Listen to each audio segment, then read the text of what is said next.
જો મિત્રો આપણે અગાઉના લેક્ચરમાં પહેલા પાર્ટની અંદર એવું સમજેલા કે હવે આપણે પાર્ટનો 4 પાર્ટ પૈકીનો બીજો પાર્ટ વનસ્પતિમાં લિંગી પ્રજનન એની વાત કરી રહ્યા છીએ. એની પહેલા આપણે પહેલો પાર્ટ વનસ્પતિમાં અલિંગી પ્રજનનનો શીખ્યા. હવે લિંગી પ્રજનનની આપણે થોડી વાત ગયા વખતે કરી હતી, એ થોડી રિપીટ કરીને પછી આગળ જઈએ. આપણી સામે સ્ક્રીનમાં એ ટૂંકમાં બધા મુદ્દા લખેલા જ છે.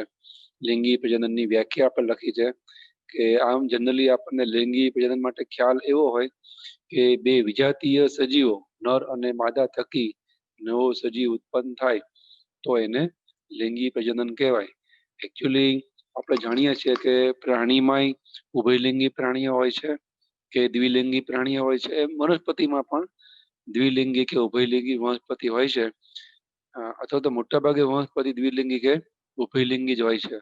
તો એની અંદર ટૂંકમાં પુષ્પો છે એમાં સ્ત્રીકેસર અને પુંકેસર બંને હોય. પુષ્પ દ્વિલિંગી હોય તો એ પુષ્પ જે છોડ ઉપર છે એ છોડ પણ દ્વિલિંગી કહેવાય.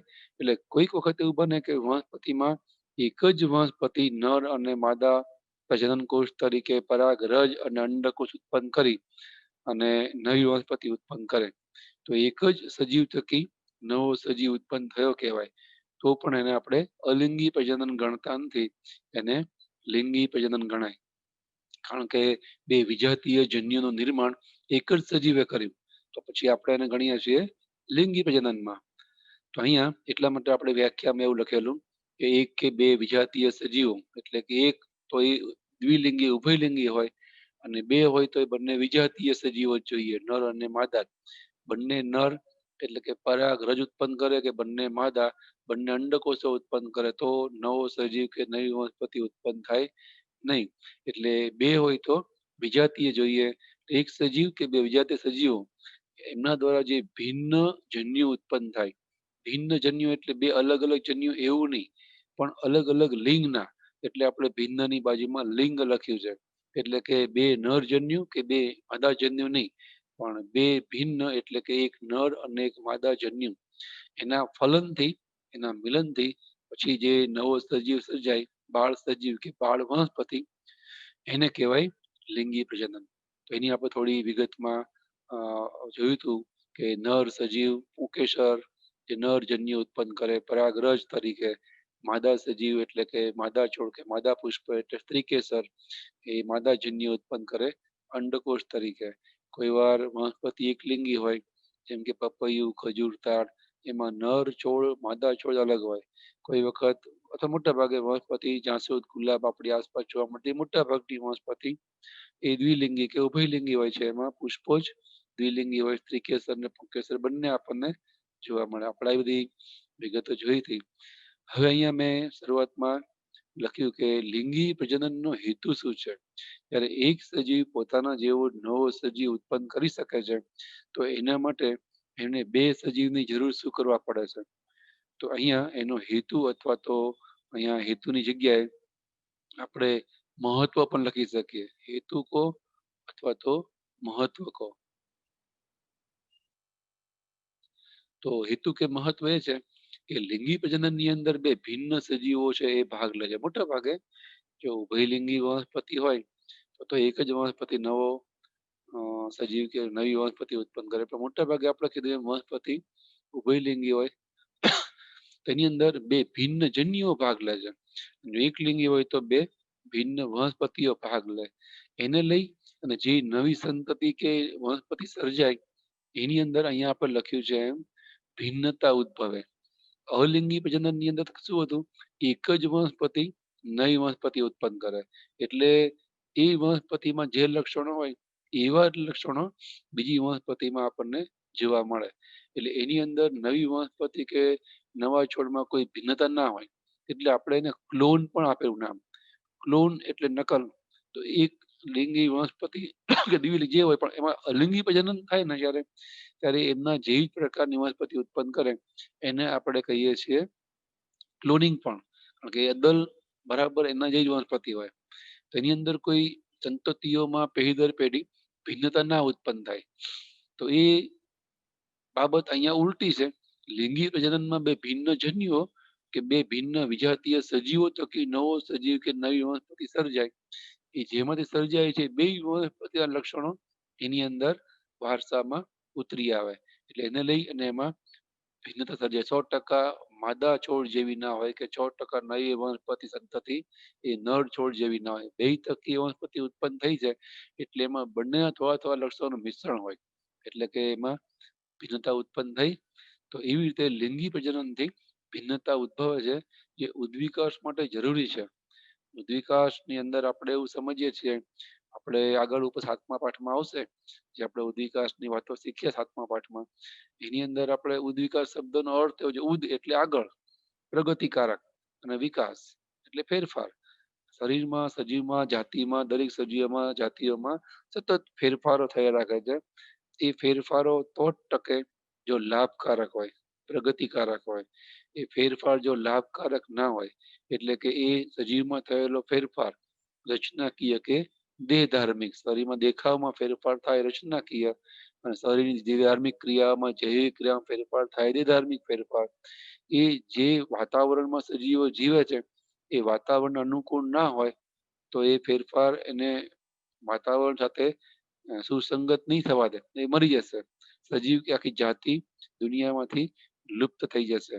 તો ઉદ્વિકાસની અંદર એવા જ ફેરફારો ટકી શકે, અથવા એવા જ ફેરફારો જેમાં થાય સજીવમાં સજીવ ટકી શકે જે ફેરફારો પર્યાવરણને અનુકૂળ હોય, કુદરતમાં યોગ્ય હોય, કુદરતમાં પસંદગી પામવા યોગ્ય હોય. આપણે ડાર્વિનનો પ્રાકૃતિક પસંદગી શીખ્યા ને, તો અહીંયા ઉદ્વિકાસની અંદર પ્રકૃતિ પરિવર્તનશીલ છે.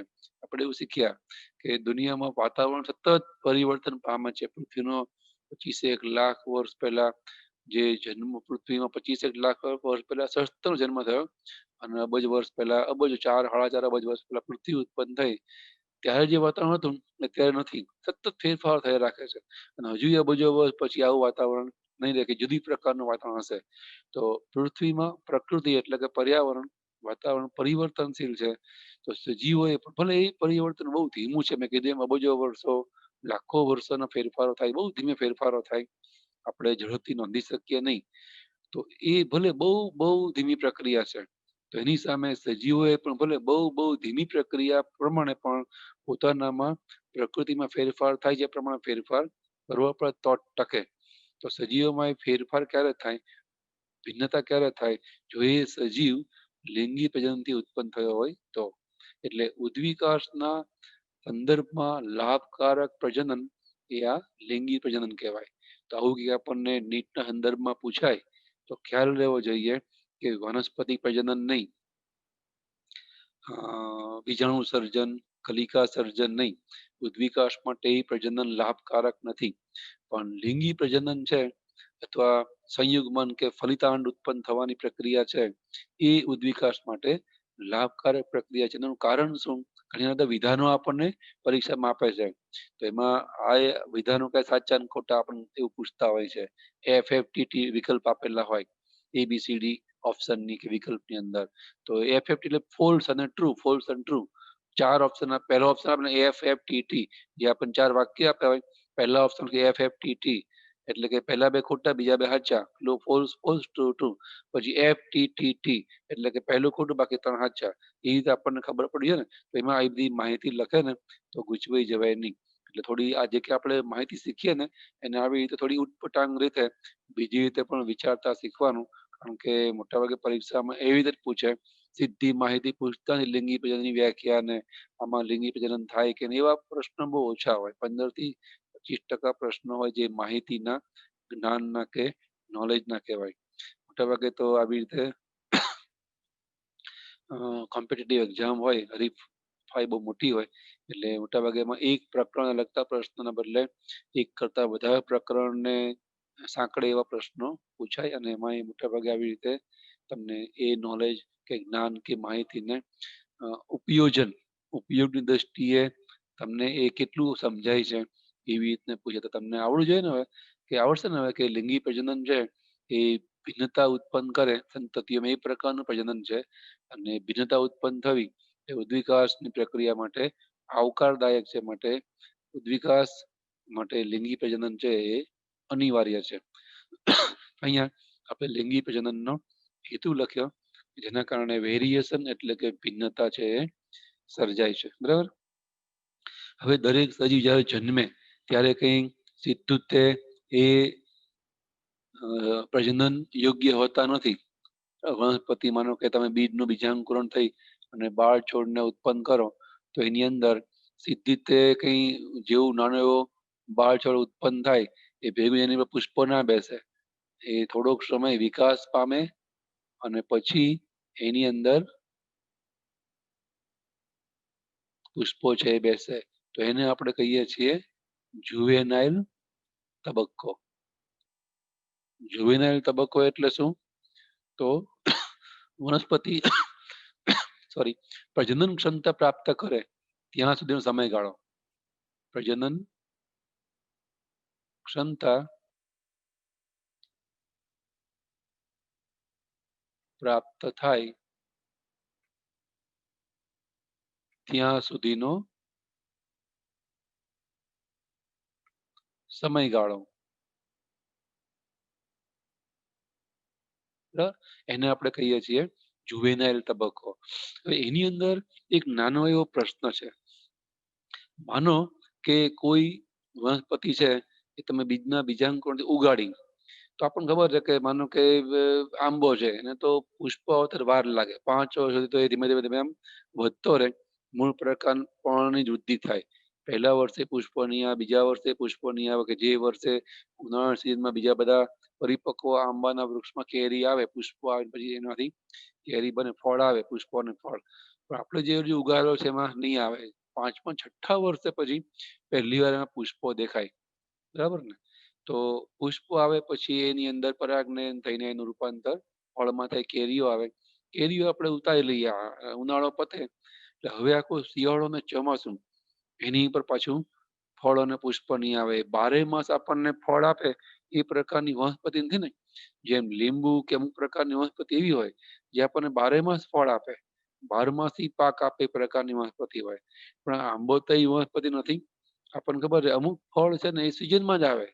કેળા છે એ ચોમાસામાં જ આવે, બોર શેરડી શિયાળામાં જ આવે, જેમાં કેરી ઉનાળામાં જ આવે.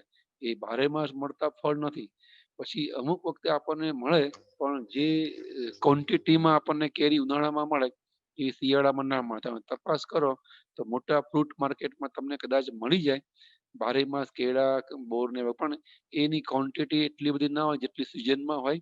અને એની મીઠાશ કે જે એની ન્યુટ્રિશન વેલ્યુ છે એ પણ એટલી બધી ના હોય, કારણ કે એ બધી સંકર જાતો હોય, હાઇબ્રિડ જાતો હોય કે દવા અંતઃસ્ત્રાવોથી પકાવેલી એ ફળફળાદી વસ્તુઓ હોય. તો ટૂંકમાં દરેકની આવી રીતે સિઝન હોય છે. તો માનો કે આંબામાં કેરી આવી ગઈ અને ઉતરી પણ ગઈ, આપણે કેરી બધી ઉતારી લીધી, તોડી લીધી. હવે બીજી સિઝનમાં એટલે કે બીજા ઉનાળામાં પુષ્પ આવશે. તો ત્યાં સુધીનો સમયગાળો કયો કહેવાય? ખ્યાલ આવે છે?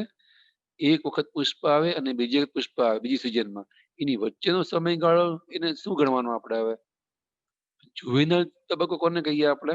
એ અહીંયા લખ્યું આપણે કે પ્રજનન ક્ષમતા પ્રાપ્ત કરે ત્યાં સુધીનો સમયગાળો. તો 1 વર્ષે, 2 3 વર્ષે જ્યાં સુધી પુષ્પો ના આવે, પુષ્પો એટલે હવે પુષ્પોથી પરાગનયન ફલનથી પ્રજનન કરી શકે, પણ પુષ્પો ના આવે ત્યાં સુધી એને વનસ્પતિ વૃદ્ધિ પણ કહેવાય, અથવા અહીંયા લખ્યા પ્રમાણે જુવેનાઇલ તબક્કો કહેવાય. પણ વનસ્પતિમાં એવું બને છે કે બે પુષ્પ સર્જન વચ્ચેનો સમયગાળો, તો એને પણ આપણે કહીએ છીએ જુવેનાઇલ તબક્કો. એટલે અહીંયા આપણે આવું પણ લખી શકીએ કે પ્રજનન ક્ષમતા પ્રાપ્ત કરે ત્યાં સુધીનો સમયગાળો એને પણ જુવેનાઇલ તબક્કો કહેવાય. અને વનસ્પતિની અંદર બે પુષ્પ સર્જન વચ્ચેનો સમયગાળો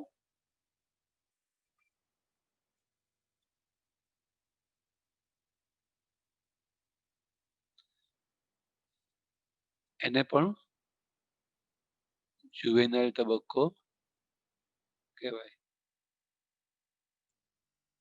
ઘણી વખત એને જુવેનાઇલ તબક્કો કહેવાના બદલે બીજો એક શબ્દ વાપરતા હોય છે, એને કહેવાય પુખ્ત સમયગાળો. એ વખતે વનસ્પતિમાં ભલે પુષ્પ નથી આવતા પણ વનસ્પતિ પુખ્ત તો થઈ જ ગઈ છે, કે જેને લઈને નેક્સ્ટ સિઝનમાં એની જે બીજી ઋતુ આવે શિયાળો ઉનાળો ચોમાસું જે પણ પ્રકારની એ વનસ્પતિ તેમાં હવે ફળ પુષ્પ અને ફળ આવશે. એટલે એ બે પુષ્પ સર્જન વચ્ચેનો સમયગાળો છે એને આપણે પુખ્ત સમયગાળો પણ કહીએ છીએ.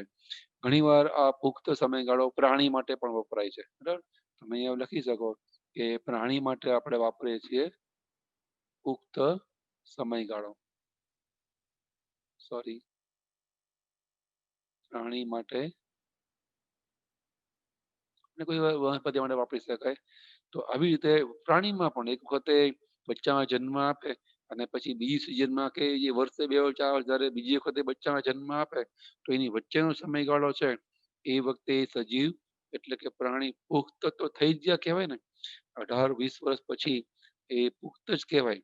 તો આવી રીતે બે પુષ્પ સર્જન વચ્ચેનો સમયગાળો એને આપણે વનસ્પતિમાં જુવેનાઇલ તબક્કો જ ગણીએ છીએ કે પુખ્ત સમયગાળો છે એ ગણીએ છીએ.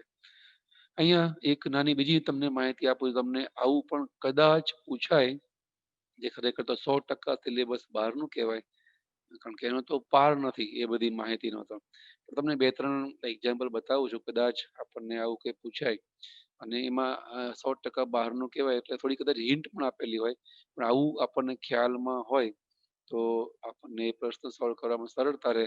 ઉદાહરણ તરીકે દુનિયામાં જેટલી પણ વનસ્પતિઓ છે એ બધી વનસ્પતિમાં જે પુષ્પ સર્જનનો સમયગાળો છે એક સરખો નથી હોતો. હમણાં આપણે વાત કરીએ એમ સૌ પ્રથમ કોઈ પણ વનસ્પતિમાં પુષ્પ સર્જન છે એ ક્યારે થાય તો એ સમયગાળો છે ને અલગ અલગ હોય છે. એટલે કે વનસ્પતિમાં વાનસ્પતિક વૃદ્ધિનો સમયગાળો છે એ આપણને અલગ અલગ જોવા મળે છે. ઉદાહરણ તરીકે અહીંયા ગલગોટા, ચોખા અને ઘઉં. ગલગોટા એટલે પીળા પુષ્પ આવે, ટેજીટ્સ કહેવાય ઇંગ્લિશમાં એને. તો એ ગલગોટા, પછી ચોખા, ડાંગર, ઘઉં, ગેહું, આ બધી વનસ્પતિઓમાં 3 માસે 3 મહિના સુધી એની અંદર મૂળ પ્રકાંડનો વિકાસ થાય અને ત્રીજા મહિના હવે પુષ્પ બેસે, પરાગનયન થાય ને પછી એમાં ફળ એટલે કે ઘઉંમાં દાણા બેસે, ચોખામાં પણ ડાંગર કે દાણા બેસે, ગલગોટામાં એના પ્રકારના ફળ આવે. તો સૌ પ્રથમ પુષ્પ સર્જન આ વનસ્પતિઓ જે બધી છે એમાં આપણને 3 માસે જોવા મળે. બધામાં એવું નથી હોતું. જેમ કે ઉદાહરણ તરીકે નારિયેળ.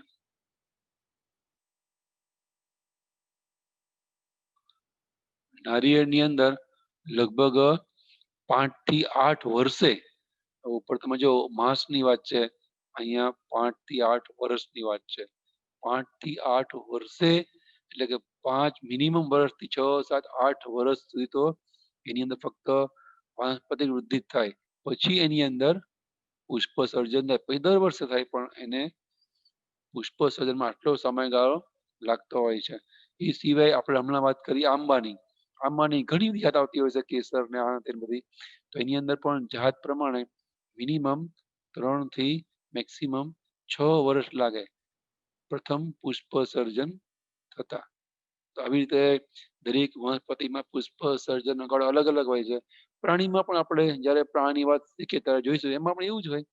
પ્રાણીમાં પણ કોઈક પ્રાણી છે એ વર્ષ પછી જ જન્મના વર્ષ પછી બચ્ચા પેદા કરી શકે એવી રીતે પ્રજનનિક પુખ્ત થઈ જાય. તો આપણે જાણીએ માણસની અંદર 12 13 14 વર્ષની ઉંમરે તરુણાવસ્થામાં વ્યક્તિ પ્રવેશે. એની અંદર શુક્રપિંડ અંડપિંડનો વિકાસ થાય, વીર્ય સ્ખલન, માસિક સ્ત્રાવ વગેરે શરૂ થાય.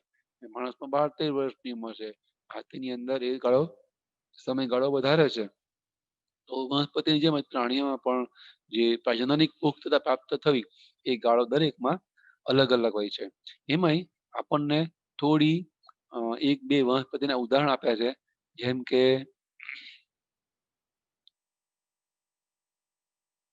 એક વનસ્પતિ આપણને આપી છે એ છે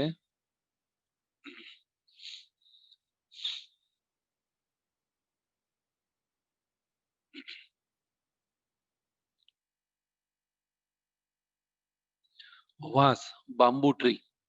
જે વાંસ છે ને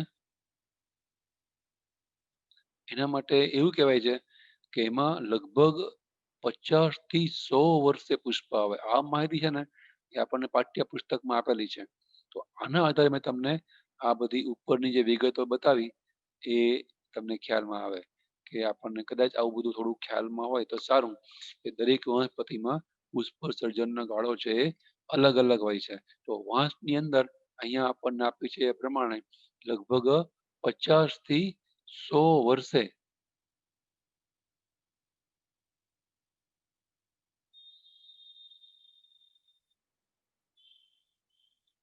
પુષ્પ સર્જન થાય. અને વળી એની ખાસિયત એ છે કે વાંસની અંદર એક જ વખત પુષ્પ સર્જન થાય.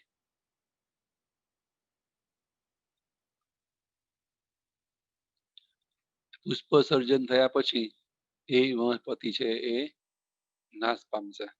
બરાબર. તો આવી રીતે વાંસ માટે આપણને આવી એક માહિતી આપી છે. બીજી એક વનસ્પતિ આપણને આપી છે એ છે નીલકુરંજી વનસ્પતિ. નીલકુરંજી વનસ્પતિ ટ્રોબેઇલસ કુન્થિયાના આવું એનું સાયન્ટિફિક નામ બુક ની અંદર છે. તમે લોકો નોટ પેન બુક લઈને બેઠા હશો તમને એ દેખાશે. એનું સાયન્ટિફિક નામ વૈજ્ઞાનિક નામ છે સ્ટ્રોબાઇલસ કુન્થિયાના. તો એવી રીતે એ સ્ટ્રોબાઇલસ કુન્થિયાના છે અને એનું ગુજરાતી નામ છે અહીંયા આપણે લખીએ એમ નીલકુરંજી વનસ્પતિ. બરાબર. તો એ નીલકુરંજી વનસ્પતિ એની એક ખાસિયત જે આપણને મોટા ભાગે કેરળ બાજુ એટલે કે સાઉથ ઇન્ડિયામાં જોવા મળે છે.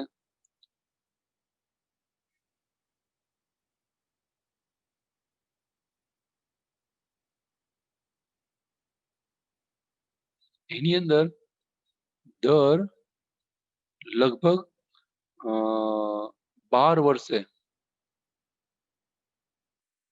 પુષ્પ સર્જન થાય છે. 12 વર્ષ સુધી એ જુવેનાઇલ તબક્કામાં રહે.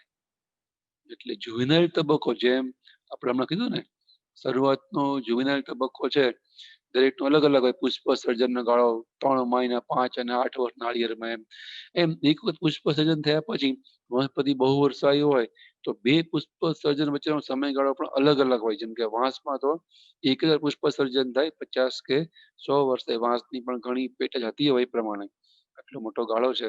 કોઈકમાં 100 વર્ષે પુષ્પ આવે, કોઈ 50 વર્ષે આવે એવી રીતે. એમ આ નીલકુરંજી વનસ્પતિ છે એ દર 12 વર્ષ છેલ્લે આમાં આપણે બુકમાં લખ્યું 2006 માં આવ્યા હતા પછી 2018 માં પુષ્પ સર્જન થયું હશે. બરાબર. તો અહીંયા દર 12 વર્ષે એમાં પુષ્પ સર્જન થાય અને કેરળના બધા પર્વતીય વિસ્તારો એમાં આવેલી આ નીલકુરંજી વનસ્પતિ એમાં ભૂરા અને એવા રંગીન પુષ્પોથી મોટા મોટા બ્લુ રંગના પટ્ટાઓ સર્જાય. તો જે પ્રવાસીઓ હોય જે ફરવા વાળી વ્યક્તિઓ બધી ટુરિસ્ટ એને ગમે એટલે એ સિઝન કે જ્યારે એમાં 12 વર્ષે પુષ્પ સર્જન થાય ત્યારે સહેલાણીઓ ટુરિસ્ટો તો બહુ ત્યાં ઉભરાય બહુ ત્યાં જાય કારણ કે આ નજારો દર 12 વર્ષે એકવાર જોવા મળતો હોય છે. પણ આપણો અહીંયા વિજ્ઞાન દ્રષ્ટિએ મેટર એ છે માહિતી આપવાની કે શીખવાની યાદ રાખવાની આપણે છે કે આવી રીતે પ્રથમ પુષ્પ સર્જનનો સમયગાળો અલગ અલગ હોય છે લિંગી પ્રજનન માટે અને બે પુષ્પ સર્જનનો સમયગાળો પણ દરેક વનસ્પતિમાં અલગ અલગ હોય છે, સરખો હોતો નથી. તો આટલી વિગત આપણને ખ્યાલમાં આવી જોઈએ. આનું કારણ શું? તો આનું કારણ છે કે દરેક વનસ્પતિ છે એની અંદર જે અંતઃસ્ત્રાવો છે એ અંતઃસ્ત્રાવો એ અલગ અલગ પ્રકારના હોય. એટલે આખી જે આ ઉપરની પ્રક્રિયા છે એ પુષ્પ સર્જનની વહેલા પુષ્પ સર્જન કોઈકમાં થાય, કોઈકમાં મોડું પુષ્પ સર્જન થાય. તો આખી એ પ્રક્રિયા છે એ અંતઃસ્ત્રાવો દ્વારા નિયંત્રિત છે. એટલે અંતઃસ્ત્રાવો છે એ જ આખી આ પુષ્પ સર્જનની પ્રક્રિયા છે એ પુષ્પ સર્જનની પ્રક્રિયાનું નિયંત્રણ કરે છે. અંતઃસ્ત્રાવ પુષ્પ સર્જનને નિયંત્રિત કરે છે. એટલે અંતઃસ્ત્રાવોના પ્રકાર પ્રમાણ એ પ્રમાણે એની અંદર પુષ્પ સર્જન વહેલું કે મોડું સર્જાય અને એ પ્રકારે બે પુષ્પ સર્જન વચ્ચેનો ગાળો છે એ પણ અલગ અલગ પ્રકારનો આપણને જોવા મળે. તો આ એક લિંગી પ્રજનનની અંદર થોડી વનસ્પતિના સંદર્ભમાં આપણે પુષ્પની વાત છે એ શીખ્યા. હવે એકચ્યુઅલી જે લિંગી પ્રજનન છે એ પ્રક્રિયાની આપણે શરૂઆત કરીએ તો એની અંદર આપણને એવું આપે છે કે લિંગી પ્રજનનની આખી પ્રક્રિયા છે એ 3 ભાગમાં વહેંચાય છે.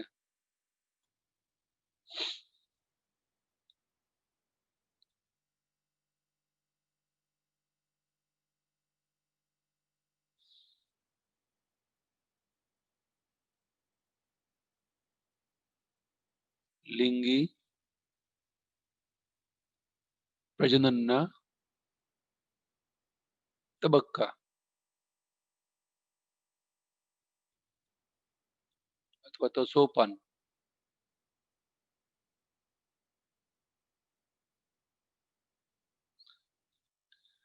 તો અહીંયા આપણને આપે છે કે એની અંદર આપણને 3 તબક્કાઓ જોવા મળે છે. ફલન પહેલાની જે કઈ પ્રક્રિયાઓ ઘટનાઓ થાય એને પૂર્વ ફલન ઘટનાઓ કહેવાય. પછી ફલન થાય, ફલન ઘટના, અને એના પછી પશ્ચ ફલન ઘટનાઓ. ફલન થયા પછી જે કઈ પ્રક્રિયાઓ થાય, ઘટનાઓ થાય એને કહેવાય પશ્ચ ફલન ઘટનાઓ.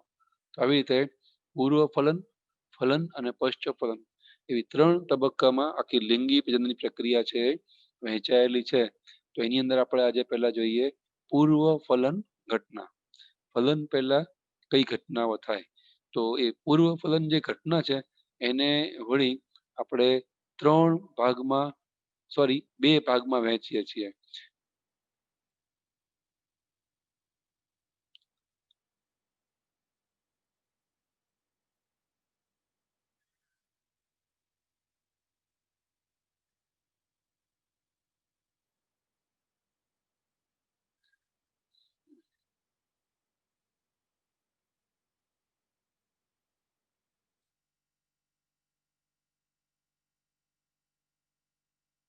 તેને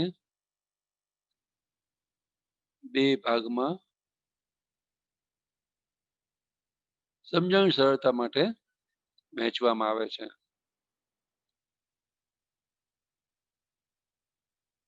એમાં એક એને કહેવાય જન્યુ જનન. જન્યુ એટલે આપણે અગાઉ શીખ્યા પ્રજનન કોષ. તો સૌથી પહેલા પ્રજનન કોષનું નિર્માણ થવું જોઈએ. ફલનની જે પ્રક્રિયામાં નર અને માદા પ્રજનન કોષો છે એનું સર્જન થાય તો આપણે એને કહીએ છીએ જન્યુ જનન. બરાબર, પ્રજનન કોષો નિર્માણ થવું. અને બીજો તબક્કો છે એ છે જન્યુનું વહન. નર અને માદા પ્રજનન કોષો વહનથી, પરિવહનથી એકબીજાની પાસે આવે તો જ એ બીજો તબક્કો છે લિંગી પ્રજનનની ઘટનાનો ફલન એ શક્ય બને. કારણ કે ફલનનો મતલબ જ 2 વિજાતીય જન્યુઓનું મિલન, એને કહેવાય ફલન. પણ એના માટે એ પાસે આવવા જોઈએ, કારણ કે વનસ્પતિ મોટા ભાગે અચલિત હોય ઉચ્ચ પ્રકારની. એને વહન કરીને જન્યુઓ નર પાસે માદા ને કે માદા પાસે નરને પહોંચાડવા પડે. તો આ 2 ઘટનાઓ ફલન પહેલાની. એમાં સૌથી પહેલા અગત્યના એવા પ્રજનન કોષો, જન્યુઓનું નિર્માણ થવું એ ઘટના જન્યુ જનન. અને પછી એમને પાસે આવવાની ઘટના જન્યુ વહન. અને પાસે આવી જાય પછી મુખ્ય તબક્કો બીજો આવશે ફલન. એ વાત પછી કરીએ. પહેલા આપણે જોઈએ પૂર્વ ફલન ઘટનાઓમાં જન્યુઓનું નિર્માણ. આમ તો આપણે જાણીએ છીએ, અગાઉ આપણે ભણ્યા પણ છીએ ચેપ્ટર કે જે કઈ વનસ્પતિ છે એ નર માદા જે જન્યુઓ ઉત્પન્ન કરે એ આપણને ખ્યાલ છે એમ 2 પ્રકારના ઉત્પન્ન થતા હોય. 3 પ્રકારના. આમ તો પાઠ્યપુસ્તકમાં આપણને 2 આપ્યા છે, અહીંયા આપણે 3 લઈએ છીએ બીજા કોર્સને ધ્યાનમાં રાખીને, જૂના કોર્સ અને બધા સાહિત્ય ધ્યાનમાં રાખીને. મેં તમને અગાઉ ફર્સ્ટ લેક્ચર સમજાવેલું. આપણે આકાશ એલન જે બધી બુક્સ છે, રેફરન્સ છે, એ સિવાય બીજી પણ સાહિત્ય છે એને ધ્યાનમાં રાખીને બધી જેટલી માહિતી શક્ય હોય એટલી અહીંયા આપણે યાદ કરવા પ્રયત્ન કરીએ, સમજવા પ્રયત્ન કરીએ છીએ. તો ઘણી વાર એવું બને કે વનસ્પતિની અંદર આપણને નર અને માદા પ્રજનન કોષો જે ઉત્પન્ન થાય છે એ દેખાવમાં સરખા જ જોવા મળે. તો એને કહેવાય સમજન્યુ. ઇંગ્લિશમાં એને કહેવાય આઈસોગેમી, તો વનસ્પતિને કહેવાય આઈસોગેમસ વનસ્પતિ. જેમ કે ક્લેડોફોરા અને ઇલોથ્રિક્સ જેવી વનસ્પતિ. ક્લેડોફોરા અને યુલોથ્રિક્સ જેવી આમ તો લીલ વર્ગની વનસ્પતિ છે. એની અંદર આપણને જે નર અને માદા જન્યુઓ છે એ સરખા જ જોવા મળે.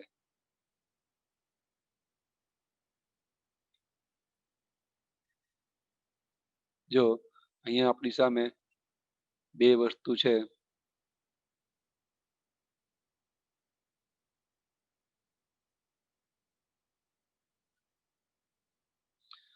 બંને તમને દેખાય ને, માનો કે આ નર જન્યુ છે અને આ માદા જન્યુ છે, તો બંને તમે બહારના દેખાવથી અલગ પડતા નહીં લાગે.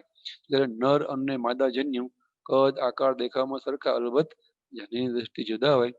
એક નર છે અને એક માદા છે, બે અલગ અલગ વારસો લઈને આવે છે, પણ એ આપણને કઈ દેખાશે નહીં. દેખાવમાં તો આપણને સરખા જ લાગે છે. તેને કહેવાય સમજન્યુ કે આઈસો ગેમેટ્સ કહેવાય. પ્લાન્ટ ને વનસ્પતિના આઈસો ગેમસ પ્લાન્ટ કહેવાય. સમજન્યુતા દર્શાવતો વનસ્પતિ કે છોડ. તો ક્યુડોફોરા ઇયોથિસમાં આપણને આવું જોવા મળે, સમજન્યુતા. એની અંદર જન્યુ ઉત્પન્ન થાય એ ઘટનામાં આપણને બંને જન્યુ સરખા જ લાગશે. કોઈક વાર એ કદ અને આકારમાં જુદા પણ હોય, તો એ જુદા હોય ને એ વખતે આપણે એને કહીએ છીએ વિષમજન્યુ. વિષમજન્યુનો મતલબ થાય હિટ્રોગેમસ પ્લાન્ટ.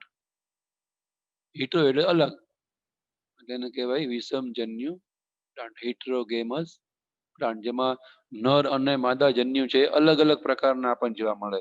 ઉદાહરણ તરીકે ફરી એક વનસ્પતિનું ઉદાહરણ છે ફ્યુકસ.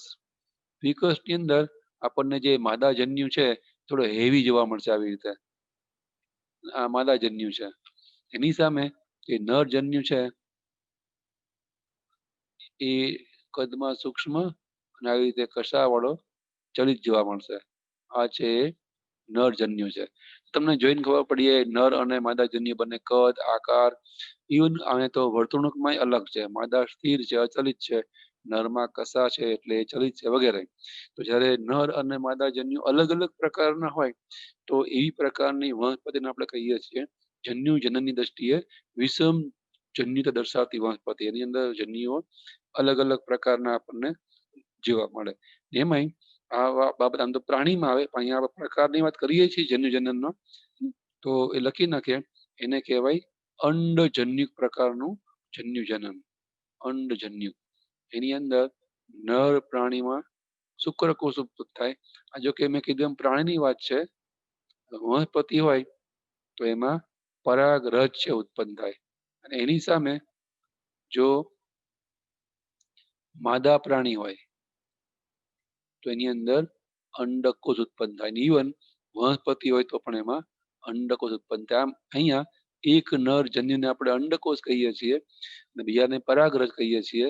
તો આ પ્રકારના જન્યુ જનનને આપણે ગણીએ છીએ અંડજન્યુ પ્રકારનું જન્યુ જનન. બરાબર. તો આ જન્યુ જનનમાં આપણને ત્રણ પ્રકારે જન્યુ ઉત્પન્ન થતા જોવા મળે. આપણને ખબર છે આમ તો કે જે શુક્રકોષ છે એ શુક્રકોષ છે એ ચલિત હોય છે.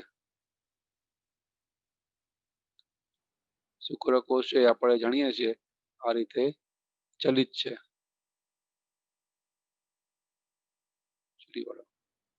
અને અંડકોષ છે એ અચલિત હોય, એ થોડો આવો ભારે હોય.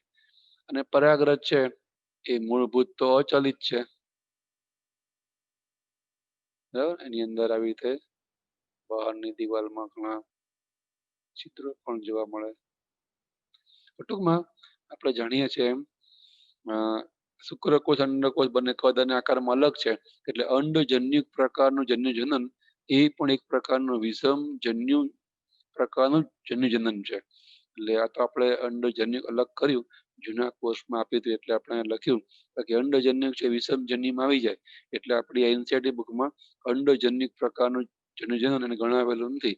કે એની અંદર આશય તો એ જ છે કે એક શુક્રકોષના અંડકોષ એ ચલિત છે, એક અચલિત છે. અંડકોષ મોટો, શુક્રકોષ કદમાં નાનો, અંડકોષ સંખ્યામાં ઓછા, શુક્રકોષ સંખ્યામાં ઘણા વધારે. અલગ અલગ છે કદ, આકાર, વર્તણૂકમાં, સંખ્યામાં. એટલે એને વિષમ જન્યુમાં તે મૂકવામાં આવે છે.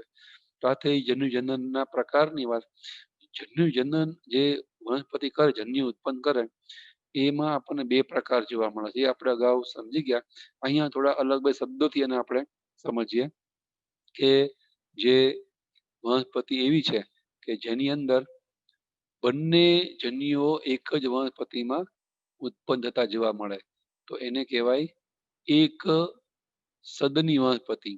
અહીંયા સદનનો મતલબ થાય રહેઠાણ અથવા તો એક ગૃહી વનસ્પતિ. ગૃહ એટલે ઘર, એ આપણને ખબર છે. એક ગૃહી વનસ્પતિ. તો એની અંદર આપણને શું જોવા મળે? ઉદાહરણ તરીકે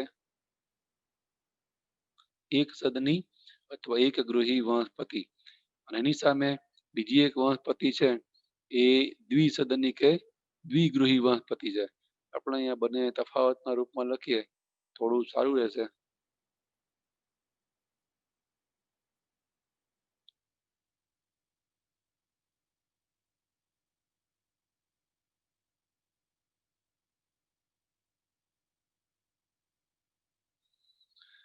તો અહીંયા આપણે એક ગૃહી અને દ્વિગૃહી વનસ્પતિ તફાવતના રૂપમાં લખીએ છીએ. અહીંયા વનસ્પતિ જન્યુ ઉત્પન્ન કરે અલગ અલગ પ્રકારના, એના દ્રષ્ટિકોણથી આપણે બે પ્રકાર પાડીએ છીએ. સદન એટલે રહેઠાણ, આપણે હમણાં ગણાવ્યું એમ, એ દ્રષ્ટિકોણથી એક વનસ્પતિ એક સદની હોય અથવા તો એક ગૃહી હોય, અને બીજી વનસ્પતિ છે એની સામે એને આપણે કહીએ છીએ દ્વિસદની અથવા તો એને આપણે ગણીએ છીએ દ્વિગૃહી વનસ્પતિ. દ્વિસદની અથવા તો દ્વિગૃહી વનસ્પતિ. હવે બેયમાં ફેર શું?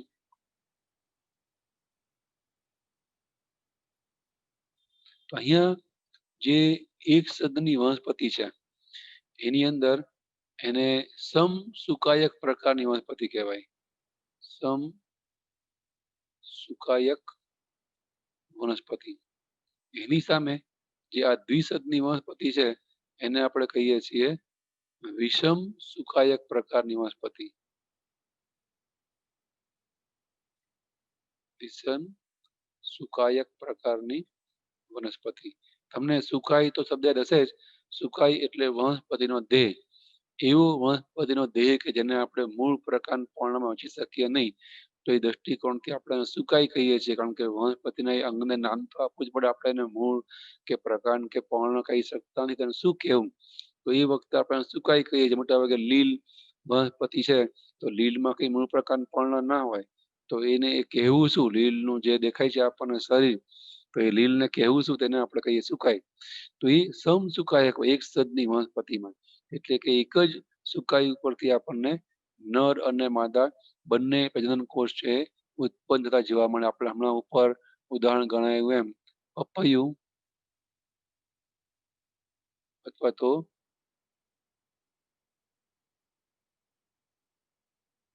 ખજૂર તાડ, એની સામે જેમાં આપણને નર અને માદા બંને જન્યુઓ છે એ અલગ અલગ વનસ્પતિમાં જોવા મળે.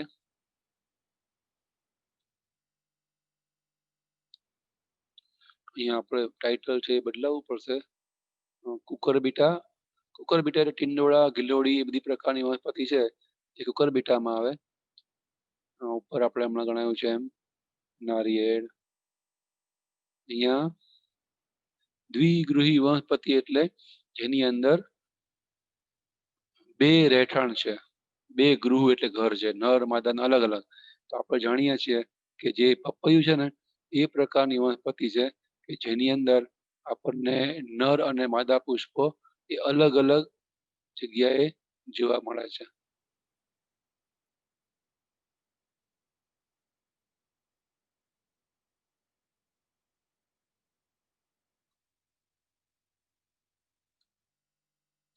બરાબર. અહીંયા થોડું આપણે બદલાવીએ કે અહીંયા આવશે એક ગૃહી કે એક સદની. અહીંયા આવશે દ્વિસદની અથવા દ્વિગૃહી. એટલે શું કે પપૈયાની અંદર આપણને નર અને માદા પુષ્પો અલગ અલગ જગ્યાએ જોવા મળે ને. નર છોડ ઉપર નર પુષ્પ જોઈએ, માદા છોડ ઉપર માદા પુષ્પ જ આપણને જોવા મળે.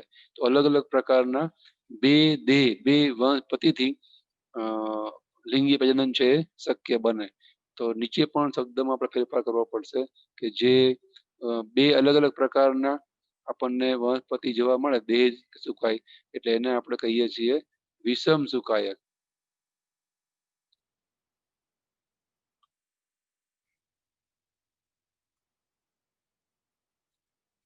એને આપણે કહીએ છીએ વિષમ સુકાયક, અને આને કહેવાય સમસુકાયક. કારણ કે એક જ દેહમાંથી નર અને માદા બંને પુષ્પો છે કે નર અને માદા બંને જન્યુ કે જનનકોષો ઉત્પન્ન થાય છે, બરાબર. તો કુકુરબીટા નાળિયેરમાં દ્વિલિંગી પુષ્પ હોય, પપૈયું ને ખજૂરતાળમાં આપણને એકલિંગી પુષ્પો છે એ જોવા મળે. અહીંયા એકલિંગી પુષ્પો જોવા મળે.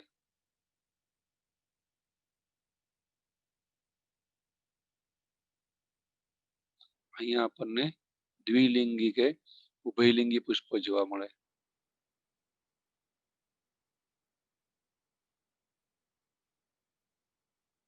એ સિવાય ચોપડીમાં જે આપણને એક્ઝામ્પલ આપ્યું છે એ આપણે આપીએ તો જે કારા છે, કારા, એ કારા એક સદની વનસ્પતિમાં આવશે. કારા નામની વનસ્પતિ છે, કારા નામની લીલ, એનું આપણને ચિત્ર આપ્યું છે. આવી રીતે પ્રકાંડ તો ના કહેવાય, લીલમાં તો કઈ પ્રકાંડ ના હોય, સુકાય હોય, પણ જેનો દેહ છે, પ્રકાંડ જેવા આવો દેહ છે, એની ઉપરથી આપણને બતાવ્યું કે આવી રીતે એક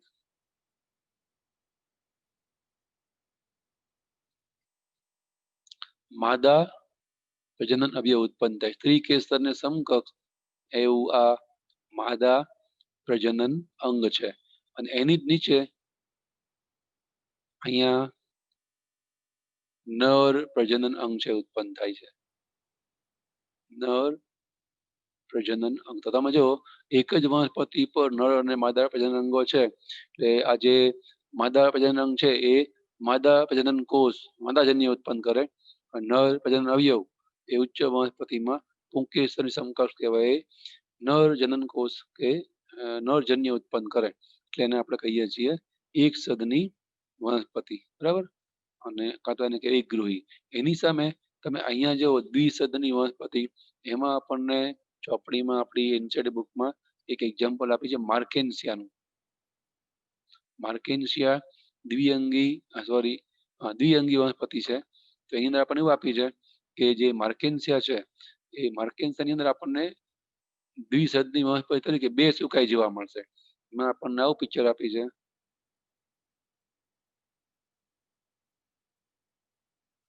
અહીંથી દંડ જેવો ભાગ ઉત્પન્ન થાય, એનું સુકાય છે, મૂળભૂત એનું સુકાય છે.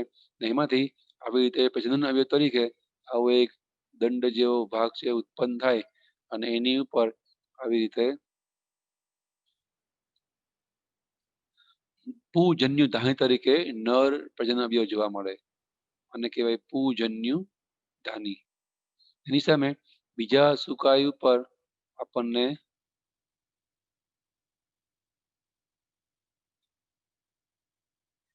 સ્ત્રીજન્યુ ધાની છે, આવી રીતે દંડ જેવા ભાગ ઉપરથી જોવા મળશે.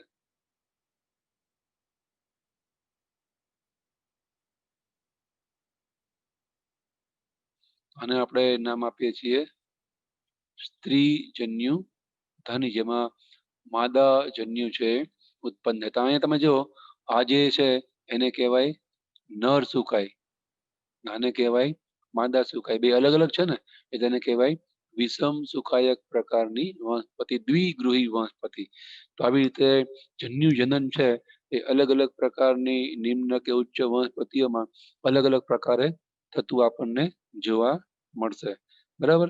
એ સિવાય હવે આપણે સમજીએ એ જે પ્રક્રિયા છે પહેલી પૂર્વ ફલન ઘટના, એનો બીજો ભાગ.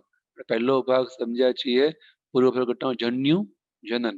હવે બીજો ભાગ આપણે સમજીએ છીએ એ છે બી પાર્ટ, જન્યુનું વહન. આવી રીતે એક સદની દ્વિસદની વનસ્પતિ જે કઈ જન્યુ ઉત્પન્ન કરે એ જન્યુનું વહન કેવી રીતે થાય છે.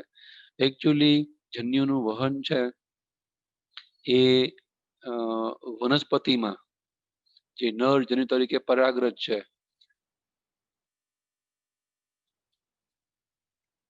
એને આપણે નર જન્યુ કહીએ છીએ. તો મોટાભાગે વનસ્પતિ તો અચલિત છે, તો એ અચલિત એવા વનસ્પતિમાંથી આ નર પ્રજનન કોષ એટલે કે પરાગરજ એ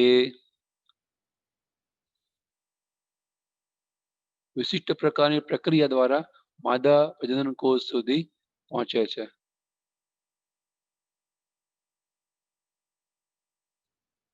એને આપણે કહીએ છીએ પરાગ નયન. તો પરાગ નયન દ્વારા જે નર પ્રજનન કોષ છે એ માદા પ્રજનન કોષ એટલે કે સ્ત્રીકર્ષ સુધી પહોંચે છે. અહીંયા જે પરાગ નયન છે